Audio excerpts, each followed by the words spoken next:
আলুর হিমাগারে আবারও ডিমের অবৈধ মজুদ। কুমিল্লা লালমাইয়ে মেঘনা আলুর হিমাগারে বৃহস্পতিবার অভিযানে জব্দ করা হয় 4,27,000 ডিম। পরে নির্বাহী ম্যাজিস্ট্রেটের উপস্থিতিতে 27 লাখ টাকা নিলামে বিক্রি করা হয়। যখন ওপেন নিলাম ডেকেছে, অনেক কন্ট্রাক্টর আসছে, অনেক লোকের মাঝখানে ওপেন টেন্ডার হয়েছে। টেন্ডারের দরদাম করার পর আমি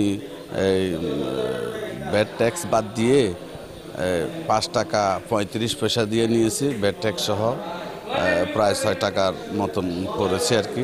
ডিম মজুদ রাখা ক্ষুদ্র ব্যবসায়ীদের অভিযোগ, তাদের কিছু না জানিয়ে নিলামে বিক্রি করা হয়েছে ডিম। এই ম্যাজিস্ট্রেট আসছে, আসে ওই মালগুলো মজুত করছে, আমাদেরকে ডাকা হলো না। আমার মাল আসছিল 52,080 পিস, আমার জন্য এই মাল অনেক কিছু।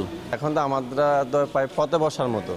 আমাদের মালটা আমরা 1300 টাকা যে ডিম কিনছি বা কিনে রাখছি, ওই ডিমটা হয়তো বা আজকে নিলামে মোবাইল কোড 5 টাকা কত পয়সা বিক্রি করে গেছে, কিন্তু আমাদেরকে তো কোনো সতর্কবাদী দেওয়া হয় না এখানে। ডিমের বাজারের অস্থিরতা ঠেকাতে অভিযানে হিমাগারটিকে 1 লাখ টাকা জরিমানা করা হয়েছে বলে জানান উপজেলা নির্বাহী কর্মকর্তা।